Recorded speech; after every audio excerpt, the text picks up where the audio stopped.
Assalamualaikum warahmatullahi wabarakatuh. Bismillahirrahmanirrahim.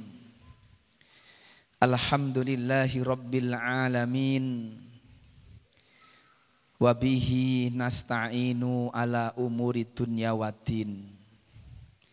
Ashhadu an la ilaha illallah wahdahu la syarikalah. Wa ashhadu anna Muhammadan abduhu wa rasuluhu la nabiyya wa la rasula ba'dah. Allahumma salli ala sayyidina wa habibina wa syafi'ina wa qudwatina wa murabbina wa qurrati a'yunina Muhammadin wa ala alihi wa ashabihi wa man tabi'ahu bi ihsani ila yaumil qiyamati. Faya ayyuhal ikhwah, faya ibadallah, usikum wa iyaya nafsi bitaqwallah. Kama qala ta'ala fi kitabihil karim. A'udzu billahi minas syaitonir rajim. Ya ayyuhalladzina amanu taqullaha haqqa tuqatih wa la tamutunna illa wa antum muslimun. Wa qala ya ayyuhalladzina amanu kutiba alaikumusiyam kama kutiba alal ladzina min qablikum la'allakum tattaqun. Wa qala Rasulullah sallallahu alaihi wasallam qad ja'akum syahrul Ramadan syahrun mubarak iftaradallahu alaikum siyamahu yuftahu fihi abwabul jannah wa yughlaqu fihi abwabul jahim. Allahumma la sahla illa ma ja'altahu sahla wa anta taj'alul hazna idza syi'ta sahla. Allahumma inna nas'aluka ridhaka wal jannah wa na'udzubika min sakhatika wan nar. Amin amin ya mujibas sa'ilin. Sadaqallahul adzim wa sadaqa rasuluhul karim. Yang kami hormati pembina Yayasan Subulus Salam Nusantara, Ketua Yayasan, jajaran Yayasan, KSB, Ketua, Sekretaris, Bendahara, para asatidzah, para santri, dan para bapak ibu semuanya yang hari ini, yang sore hari ini bisa hadir. Semoga semua senantiasa mendapatkan curahan rahmat dari Allah Subhanahu wa ta'ala. Semoga Allah Subhanahu wa ta'ala senantiasa menjaga kesehatan kita semua.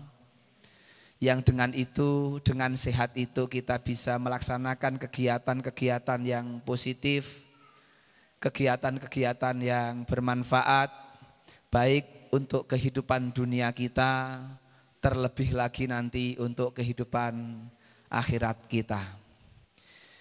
Kemudian yang kedua, sholawat serta salam mudah-mudahan tetap tercurah kepada uswah hasanah kita, baginda Rasul Muhammad sallallahu alaihi wasallam yang telah menyampaikan risalah dakwah Dinul Haq, Dinul Islam, dan kita termasuk yang membenarkan apa yang beliau sampaikan.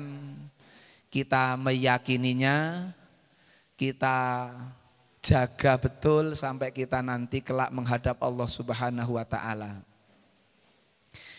Karena agama inilah perubahan dunia terjadi, perubahan peradaban manusia terjadi. Maka agama Islam, agama yang kita yakini kebenarannya ini harus kita bela, harus kita jaga bersama. Al-Islamu ya'lu wala yu'la alaih, itu sudah final betul. Bahwa Islam itu tinggi dan tidak ada yang bisa melebihi ketinggian Islam. Tetapi perlu kita pahami bahwa ketinggian Islam itu sangat bergantung kepada umatnya. sampai di mana umatnya membela, menjaga, sampai di mana umatnya memahami risalah Islam itu sendiri. Sekarang ini yang jadi persoalan kita semua adalah banyaknya orang-orang yang mengaku Islam tapi tidak mau mengkaji Islam itu sendiri. Banyaknya orang-orang yang mengatakan diri Islam tapi tidak paham akan Islam itu sendiri. Sehingga yang kita dapatkan, yang kita rasakan, semakin orang itu punya pangkat, jabatan, kedudukan di tengah-tengah masyarakat, atau dia mendapatkan kedudukan di sebuah perusahaan atau yang lainnya, rata-rata semakin jauh dari ngaji. Seolah-olah ngaji itu hanya untuk orang-orang yang tidak punya kedudukan. Seolah-olah ngaji itu hanya untuk orang-orang yang di tingkat bawah saja. Tidak memahami bahwa Islam itu dibutuhkan untuk siapapun. Pekerjaannya apapun, tinggal dimanapun, sebetulnya butuh Islam.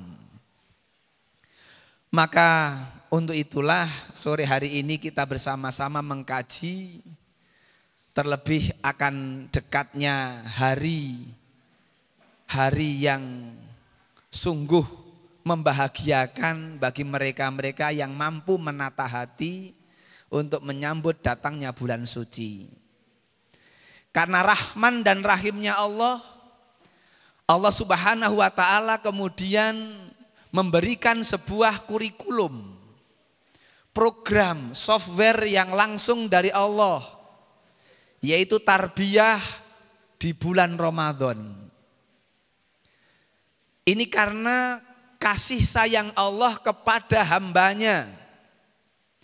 Maka Allah berikan kepada kita ini, umat akhir zaman ini, bulan Ramadan. Di mana baginda Rasul pernah menerangkan kepada kita bahwa Nabi bersabda, seluruh Nabi dan Rasul tidak akan masuk surga sebelum baginda Rasul membuka pintu surga. Artinya Rasul kita adalah Rasul yang paling pertama-tama, Nabi yang paling pertama-tama memasuki surganya Allah. Kemudian Rasul bersabda, dan seluruh umat manusia tidak akan masuk surga, tidak akan masuk pintu surga sebelum umatku memasukinya. Jadi kita ini akan menjadi umat yang paling pertama memasuki surga. Umat yang paling pertama membuka pintu surga. Karena pintu surga masih ditutup sebelum umat Rasul Muhammad SAW masuk di dalamnya. Bapak Ibu sekalian, anak-anakku, para santri, tentunya untuk masuk ke dalam surga butuh bekal. Kita pindah kota saja butuh bekal. Pindah itu butuh bekal. Pindah negara lebih membutuhkan bekal. Mata uangnya pun berbeda. Bahkan bahasa pun berbeda. Kita ini akan pindah tempat. Sebelum kita memasuki alam akhirat, ada transit yang cukup panjang. Disitulah yang namanya barzah. Lah sebelum memasuki barzah, itu butuh yang namanya bekal. Maka Allah Subhanahu wa ta'ala memberikan kurikulum bulan Ramadan itu, berkah Ramadan itu untuk kita menyiapkan bekal. Maka kita kaji tema menata hati menyambut bulan suci yang tinggal beberapa hari. Kajian mungkin tinggal tanggal 10. Tanggal 17 sudah tidak ada kajian sore menurut informasi dari yayasan karena ada acara yang lain.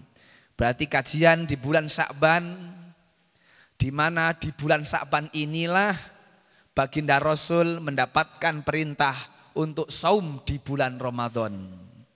Jadi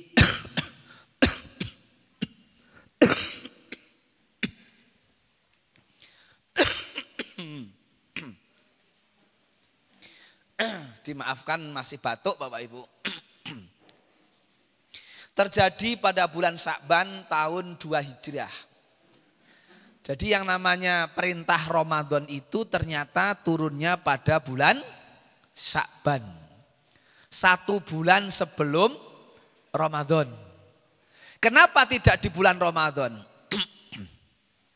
Itu. Allah dengan kasih sayangnya memberikan kabar gembira bagi kaum muslimin tentang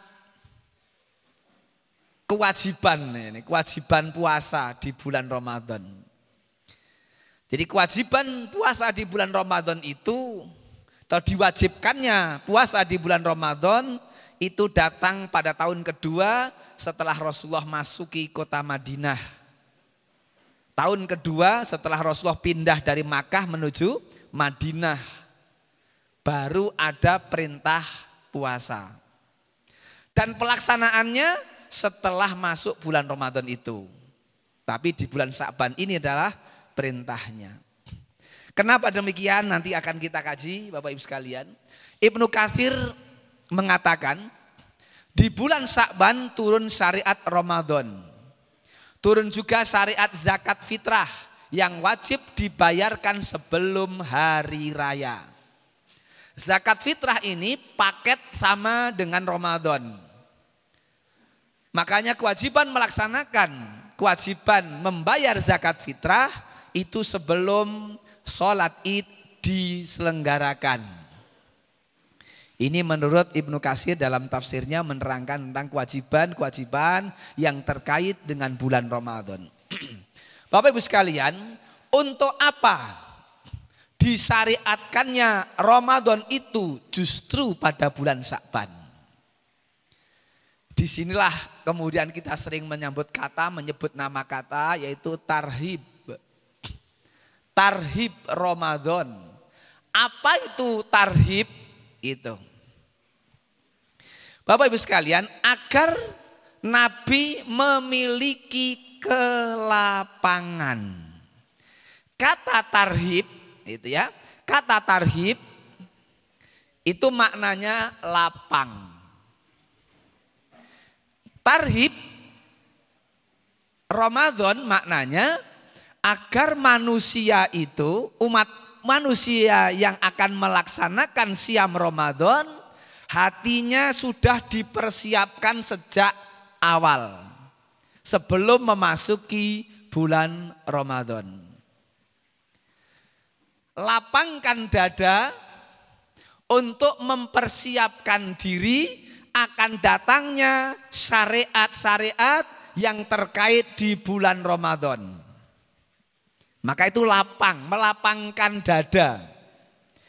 Agar Nabi memiliki kelapangan waktu untuk menjelaskan keistimewaan Ramadan atau teknis pelaksanaan Ramadan yang sempurna. Cukup ada waktu, ada jeda sampai datangnya bulan Ramadan. Sehingga menghasilkan keistimewaan Ramadan yang diinginkan oleh Allah Subhanahu wa taala. Harapannya umat dulu dan yang sekarang siap menghadapi Ramadan dengan hati yang lapang. Makanya inilah sering kita mendengar tarhib Ramadan. Ada yang datangnya Ramadan itu belum tentu lapang dada. Ada yang mungkin berkata, lah wis arek poso meneh.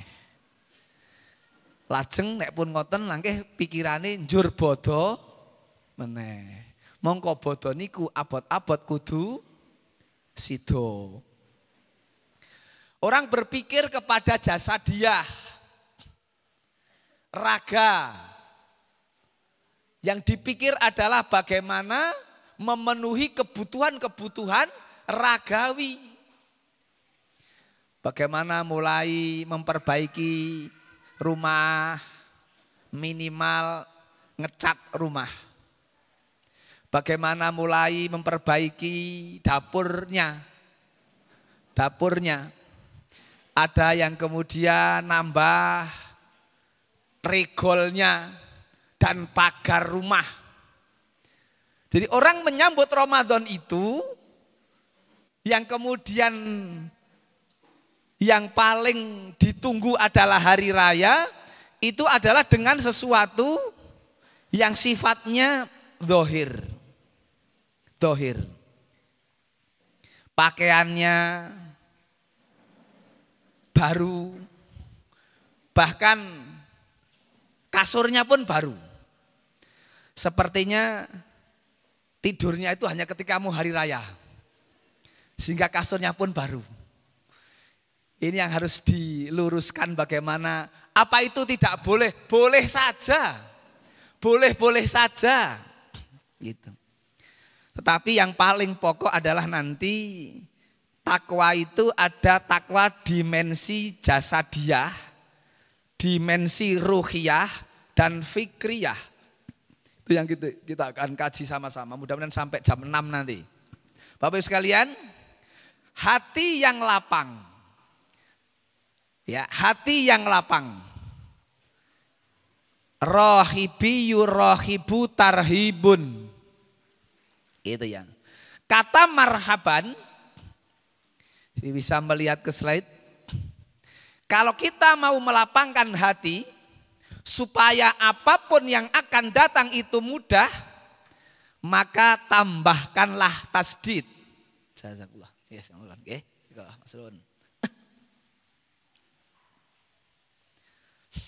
Bapak Ibu, rahibi yurahibu tarhibun.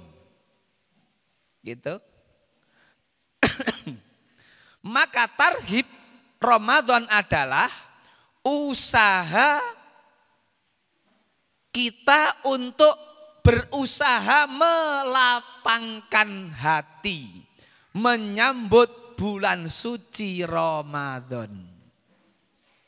Usaha untuk melapangkan hati supaya kita siap dengan berbagai macam perintah dan larangan terkait dengan fikih Ramadan dan keutamaan-keutamaan yang Allah dan Rasul sebutkan di bulan Ramadan. Ini Bapak Ibu sekalian. Jadi kalau kita kemudian memahami Ramadan itu adalah kasih sayang Allah kepada umat di akhir zaman ini, karena umat-umat terdahulu panjang-panjang umurnya. Umat-umat berikutnya di akhir zaman ini lebih pendek daripada umur umat terdahulu. Umur umat terdahulu ada yang sampai ribuan, ratusan. Umur umat hari ini jarang yang sampai di atas 100. Kalaupun mencapai 100, kesehatannya pun sudah menurun. Bahkan ada yang sudah bosan hidup. Ternyata panjang umur itu juga kadang malah jadi persoalan. Maka jangan sampai keliru berdoa. Ya Allah, panjangkanlah umur saya. Nek panjang tenan, kabeh wis do mati juga arek dhewean. Apa raya mumet dhewe? Panjang dhewean ra ono kancane gak arek dhewek gitu. Bapak Ibu sekalian, yang diminta itu bukan panjangnya umur, tapi mengisi umur. Maka Nabi kita bersabda, khairun nas man tola umruhu wa hasuna amaluhu. Sebaik-baik manusia itu yang panjang umurnya dan baik amal perbuatannya.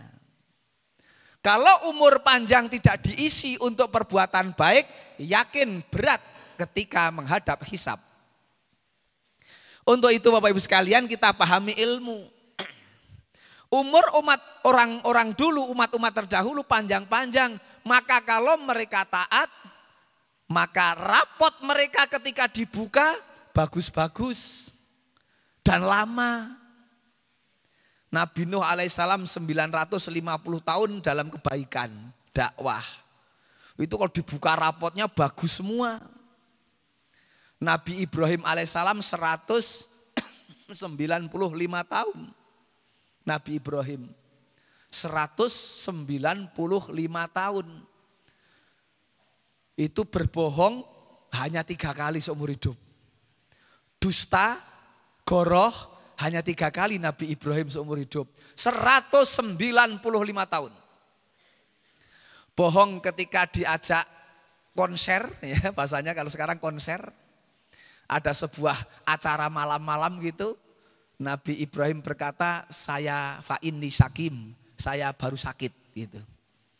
Itu bohong yang pertama. Padahal dia punya strategi malam itu mau menghancurkan seluruh berhala-berhala patung-patung itu.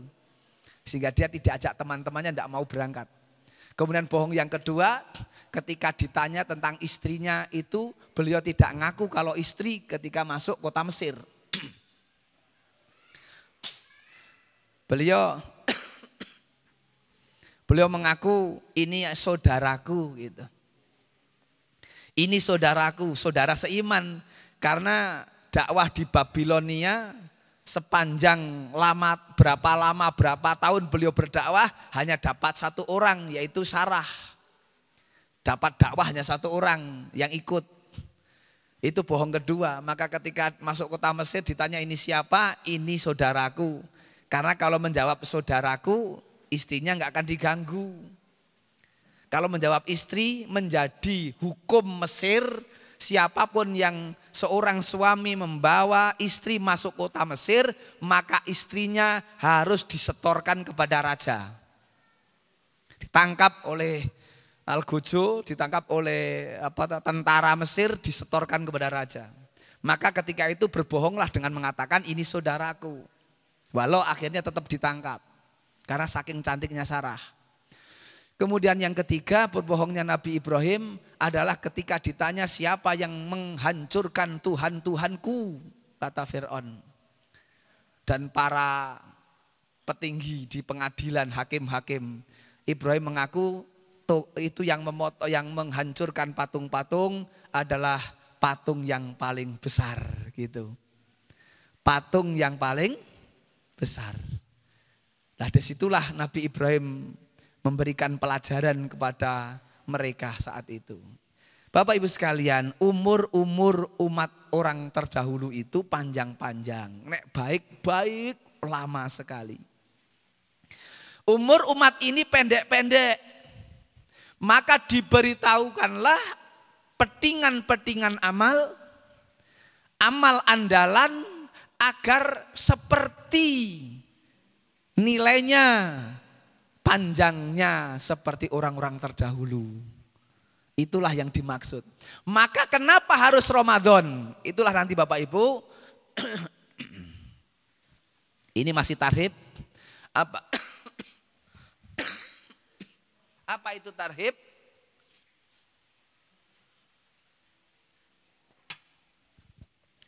Apa tarhib yang diajarkan Nabi kita kepada umat Islam, kepada kita ini? Ada 3 Bapak Ibu, goal setting kita untuk Ramadan itu, kita akan dikatakan berhasil dalam tarbiyah pendidikan bulan Ramadan. Ada 3 yang harus kita upayakan untuk mendapatkan itu semua. Yang pertama, peningkatan ketakwaan personal, pribadi. Yang kedua, peningkatan ketakwaan sosial. Ini berarti peka terhadap lingkungan, nanti begitu. saling berbagi dan berbagai macam kebaikan dibagi-bagi, itulah peningkatan ketakwaan sosial. Dan yang ketiga, membentuk karakteristik manusia yang bersyukur. Yang pertama, peningkatan ketakwaan personal ini ada dalam firman Allah surat Al-Baqarah 183. Kemudian yang kedua, peningkatan ketakwaan sosial ini ada dalam surat Al-Baqarah 187. Kalau yang peningkatan ketakwaan personal itu la'allakum tattaqun, kalau kemudian yang peningkatan ketakwaan sosial itu yatakun di akhir ayat. Tatakun kata ganti orang kedua, anta. Yatakun itu orang ketiga. Begitu. Kemudian yang ketiga, membentuk karakteristik manusia bersyukur. Ini ada di dalam Al-Baqarah 185. Jadi tadi Mas siapa asmone? Siapa Mas namanya Mas? Yang baca Quran tadi?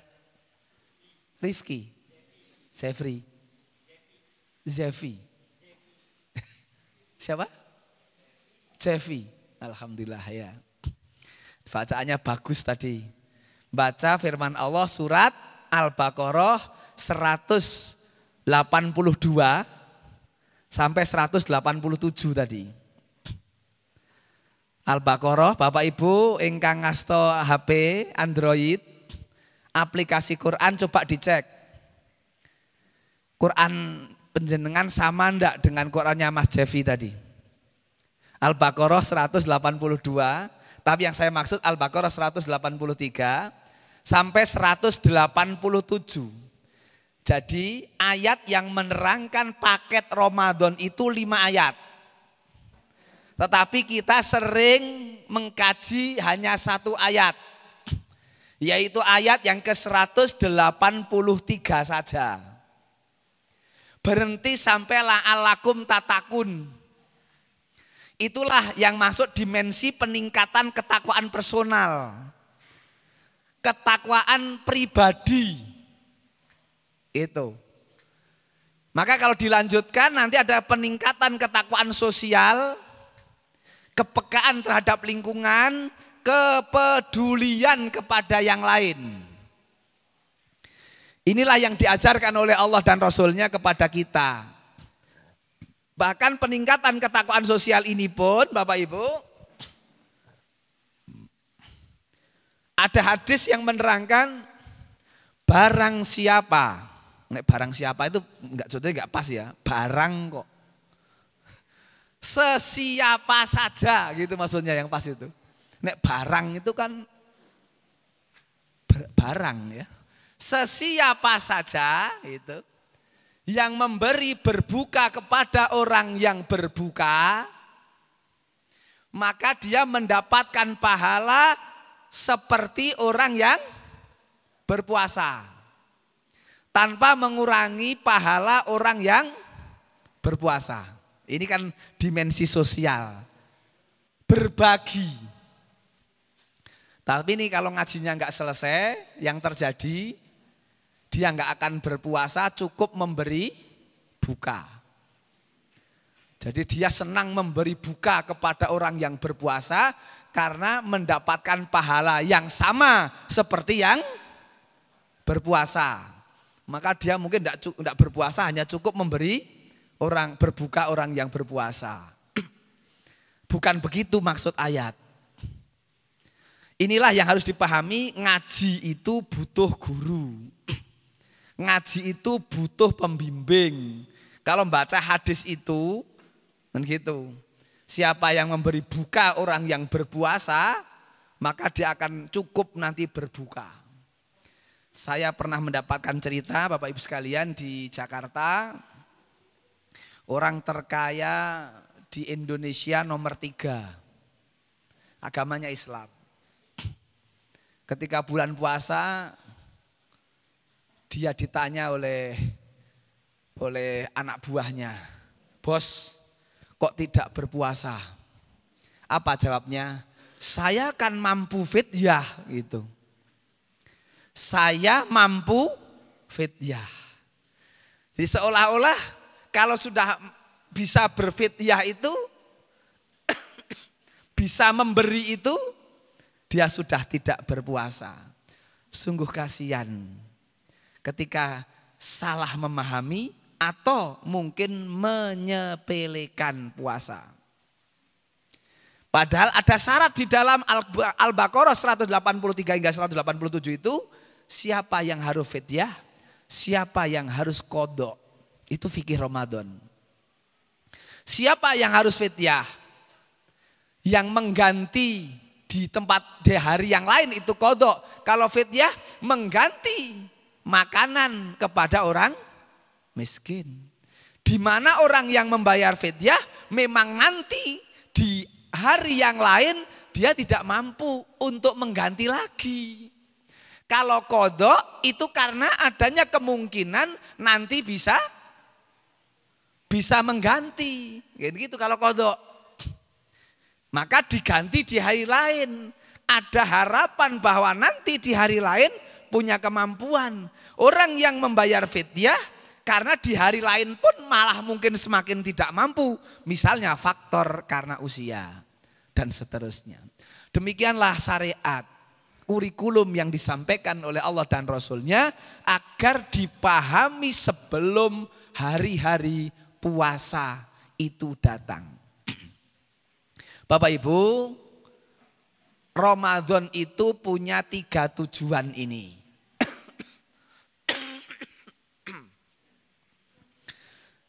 Coba dipahami satu-satu nanti, peningkatan ketakwaan personal, peningkatan ketakwaan sosial, dan membentuk karakter manusia yang bersyukur. Kalau 3 ini betul-betul sudah bisa dipahami, maka luar biasa.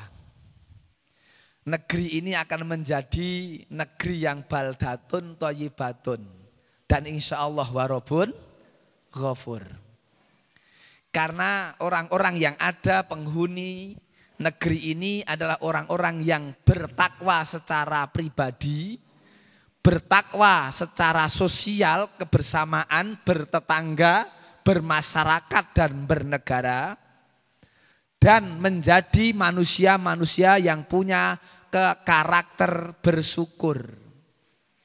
Kalau ini betul-betul bisa didapat dengan selesainya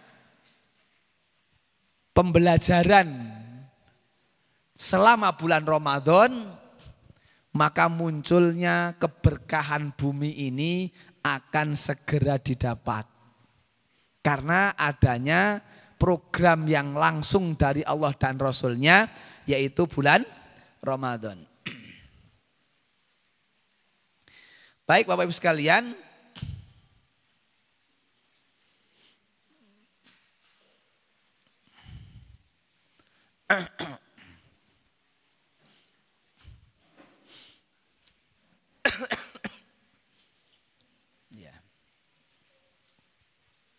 ini yang pertama. Al-Baqarah 183. A'udzubillahi minasyaitonirrajim. Ya ayyuhalladzina amanu kutiba alaikumusyamu kama kutiba alal ladzina min qablikum la'allakum tattaqun. Wahai orang-orang yang beriman, Allah memanggil, Allah menimbali siapapun yang ada iman, siapapun yang merasa punya iman. Allah tidak membedakan apakah imannya kuat atau lemah. Allah tidak membedakan apakah imannya tebal atau tipis. Tapi semua yang mengaku punya iman. Maka nanti akan kita saksikan Ramadan itu. Panggilan ini panggilan yang sangat bisa dilihat dan dirasakan. Wahai orang-orang yang beriman, Maka yang ditimbali hanya orang yang beriman. Disuruh bangun jam 3:30 sebelum subuh untuk sahur, itu yang mampu hanya orang yang beriman. Disuruh berdiri untuk qiyamul Ramadan, itu hanya orang yang beriman. Kalau nggak iman nggak mampu. Walaupun ahli kungfu, ahli berolahraga, belum tentu betah berdiri sholat. Belum tentu kuat ibadah saum. Maka yang ditimbali, wahai orang-orang yang beriman. Diwajibkan atas kamu berpuasa. Kamu ini manusia dalam bahasa Al-Quran itu. Maksudnya adalah manusia kita-kita. Jadi jangan sampai keliru ketika ditanya kenapa kok tidak puasa. Karena yang berpuasa adalah bulannya gitu loh. Bulan puasa. Ada di beberapa tempat mungkin ketika ditanya kenapa Anda tidak berpuasa. Yang berpuasa adalah bulan puasa. Jadi bulannya yang berpuasa, bukan manusianya. Kum, kalimat alaikumusiyam adalah manusia. Sebagaimana diwajibkan atas orang-orang sebelum manusia sekarang. Agar kamu bertakwa, kata Allah. Tatakun, takwa bermakna 3. Bapak Ibu, takwa secara raga, ragawiyah, jasadiyah. Takwa secara fikriyah, akal, dan takwa secara rohaniyah. Kalau rohani itu nanti adalah ibadah. Bapak Ibu sekalian, kita lanjutkan. Kok cepat sekali, sudah jam 17.42.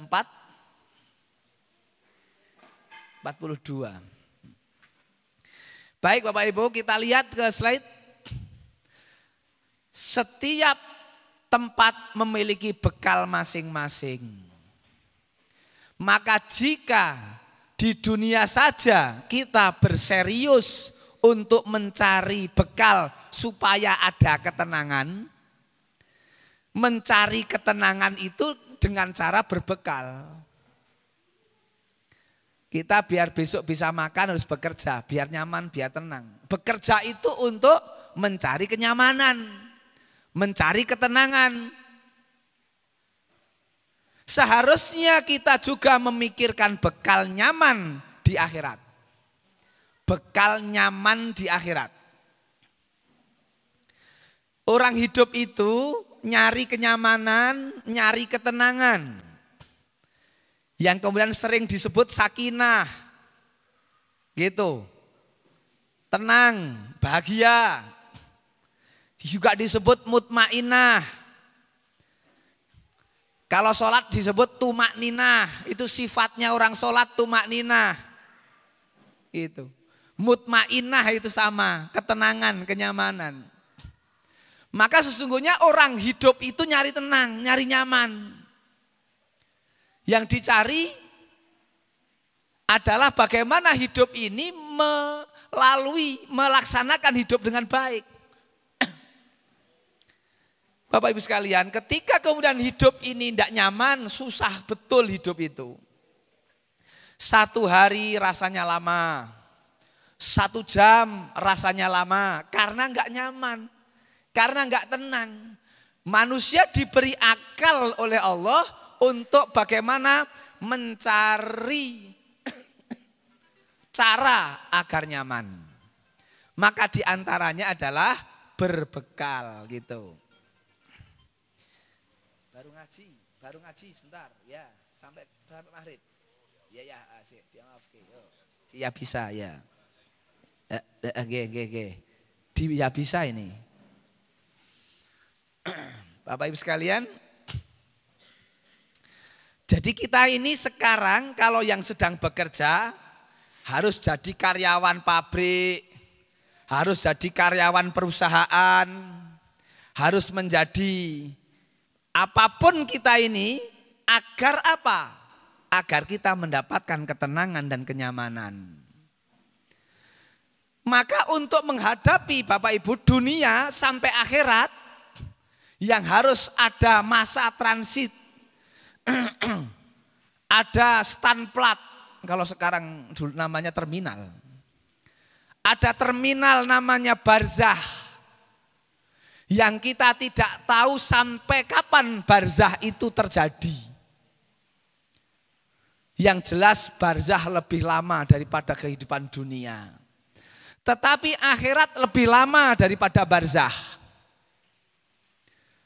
Kalau sudah masuk di alam barzah, beda keadaan, beda alam. Dan tentunya harus mencari bekal agar nyaman. Itu yang dimaksud.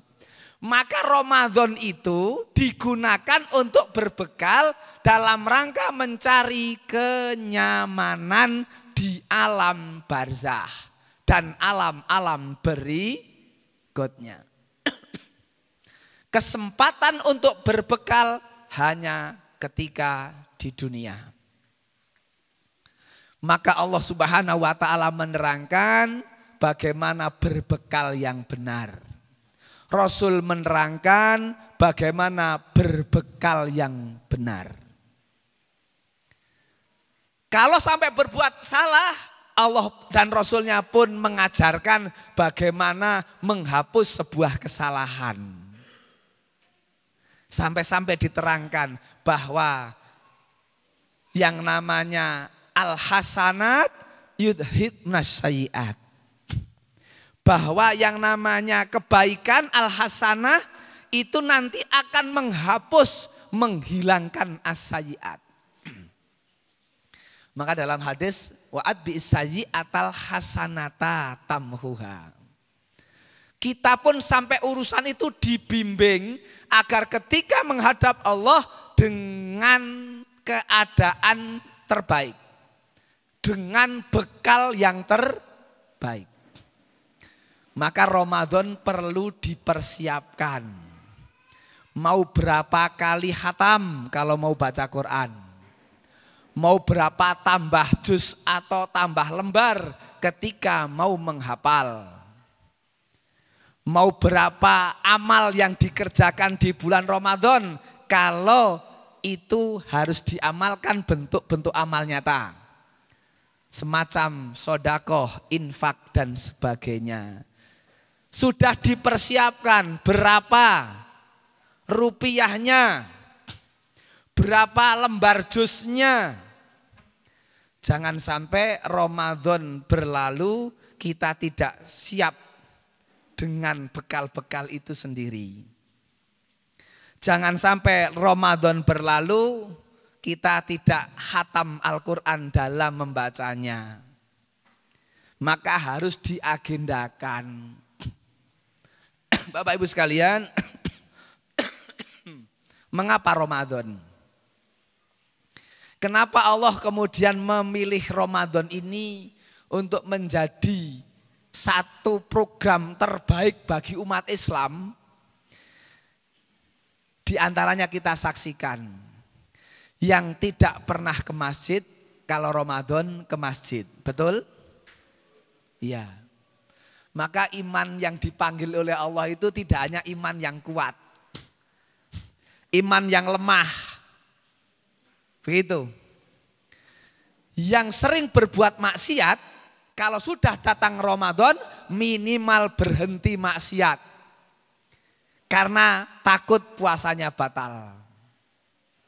Beberapa tempat-tempat yang di luar Ramadan dibuka, kalau Ramadan ditutup. Itulah Allah memilih Ramadan. Ramadan menjadikan manusia kembali mengingat dan belajar tentang hakikat hidup. Untuk apa diciptakan, dari mana manusia ada, dan akan kemana manusia kembali. Inilah yang diajarkan oleh Allah dan Rasulnya. Kenapa Ramadan? Ramadan memang beda.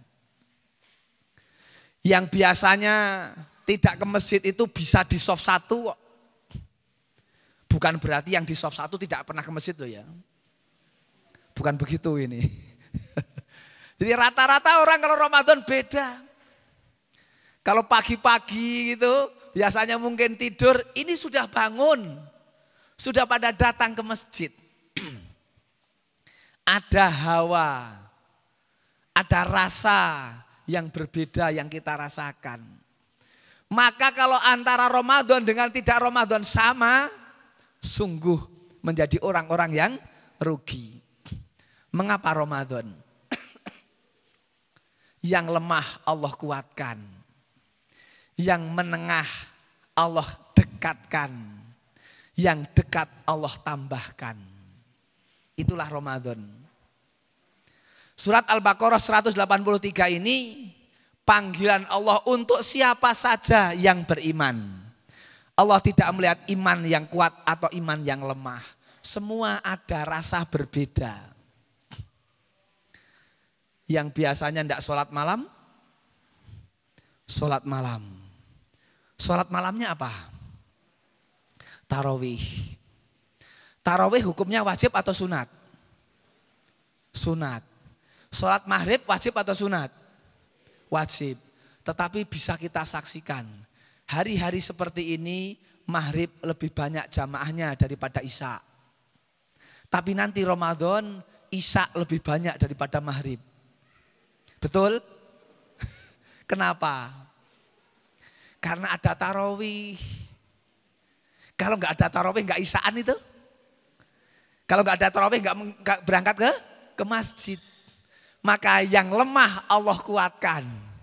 Yang menengah Allah dekatkan. Yang sudah dekat Allah tambahkan semangatnya.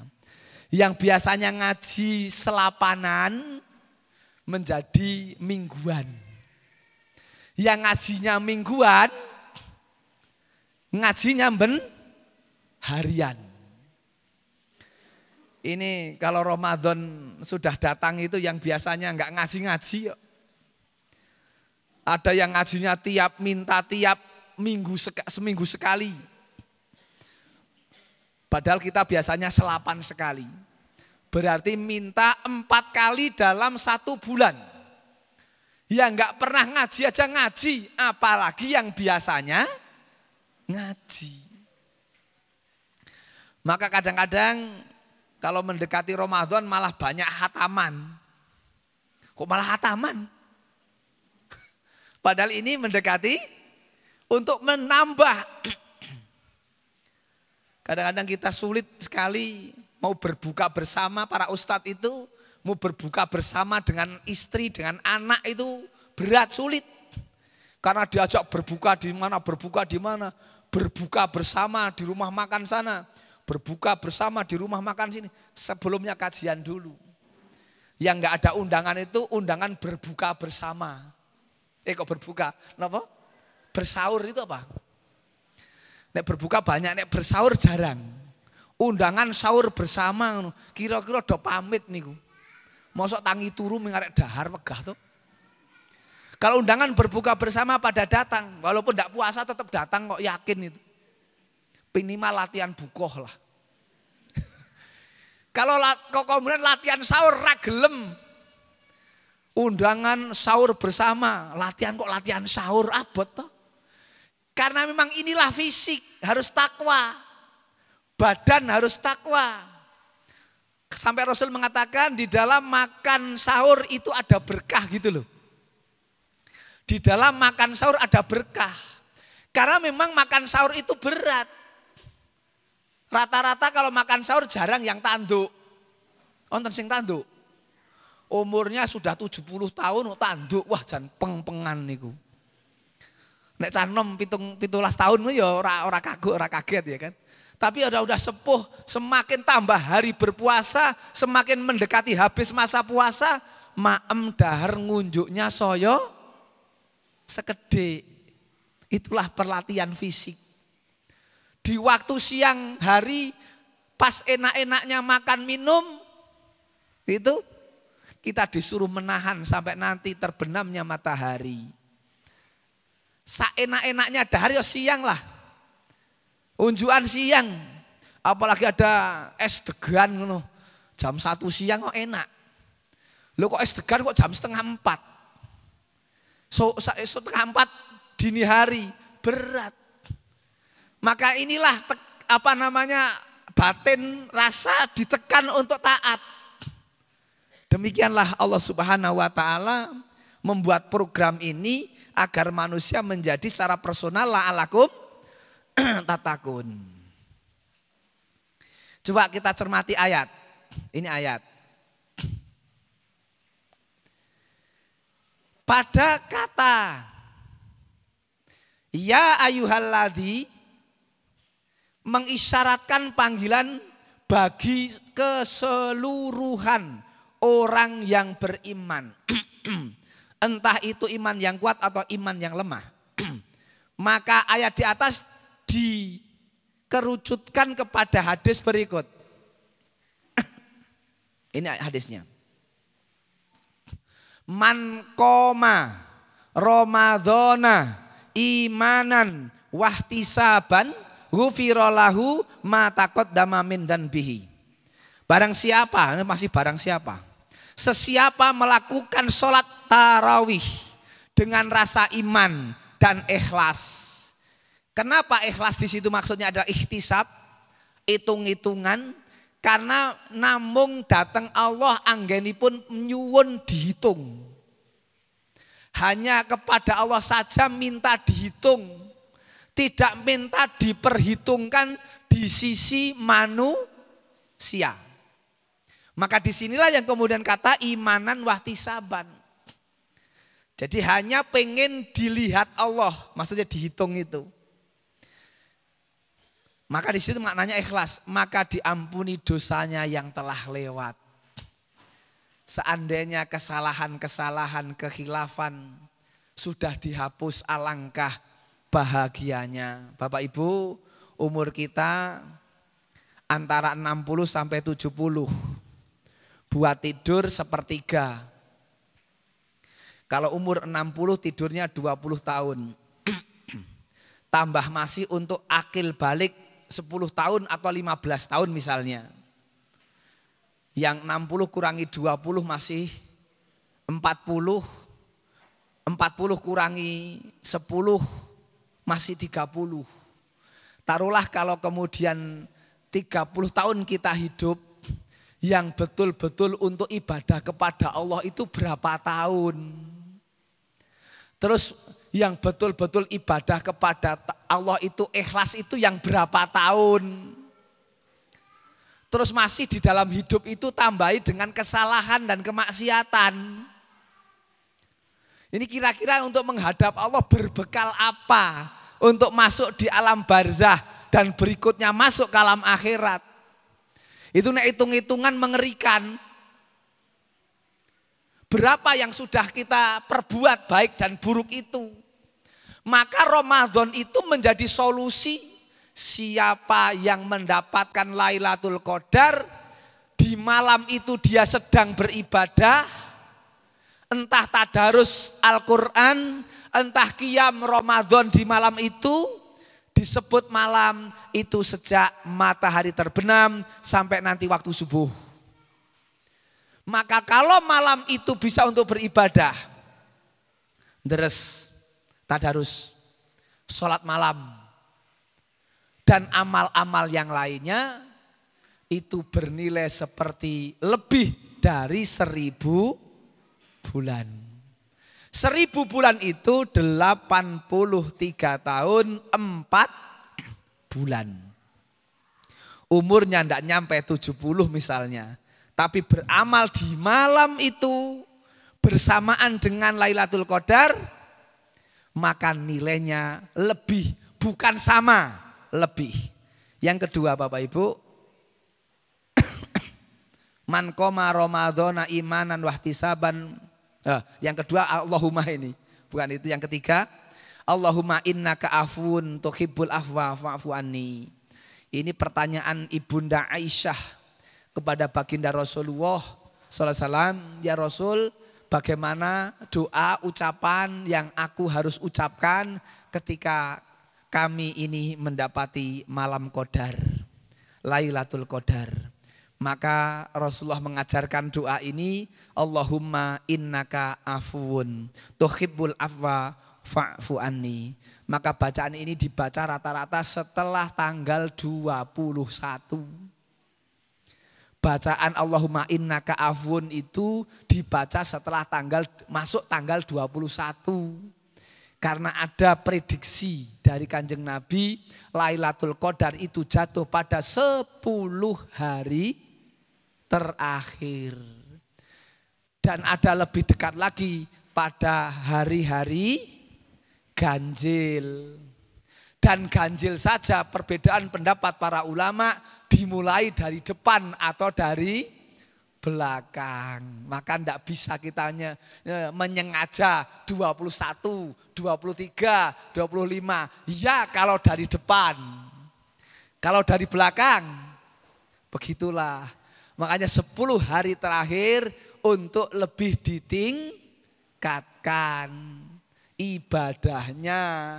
Tapi yang terjadi di banyak musola, di banyak masjid, yang terjadi adalah kemajuan sof. Sofnya soyo maju. Kalau di Mekah 10 hari terakhir penuh dengan orang-orang yang mendekat kepada Allah. Dengan sholat, dengan tadarus, dengan wirid dzikir. Mereka mengurangi tidur. Mereka mengurangi tidur untuk ibadah.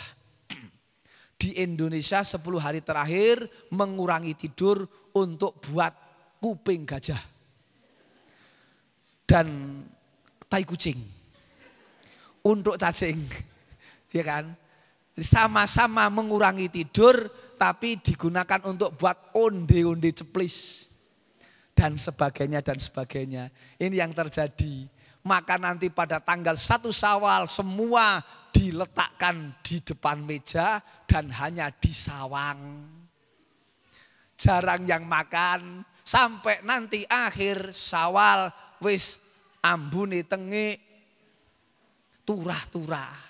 Maka urusan dahar ra usah dipol-polake, sing kira-kira dahar ki didahar. Daharan itu didahar. Daripada wis kesel keju kaki, kurang tidur dan sebagainya, hanya untuk makanan yang belum tentu dimakan dan dinikmati. Memang ini budaya di negeri kita, kalau sudah hari-hari mendekati habisnya Ramadan, hampir rata-rata semua bersiap untuk membuat makanan-makanan yang tidak biasanya. Gitu, walaupun kadang berlebihan, yang itu yang kurang bagus. Saya kira begitu Bapak Ibu sekalian, gak cukup waktu ya. Ilaman atallah biqalbin salim, kecuali orang-orang yang menghadap Allah dengan hati yang bersih. Masih 2 sebetulnya, yaitu dimensi sosial dan bagaimana membentuk karakteristik orang-orang yang bersyukur. Ya, ini 1 paling tidak. Ngoten nggih.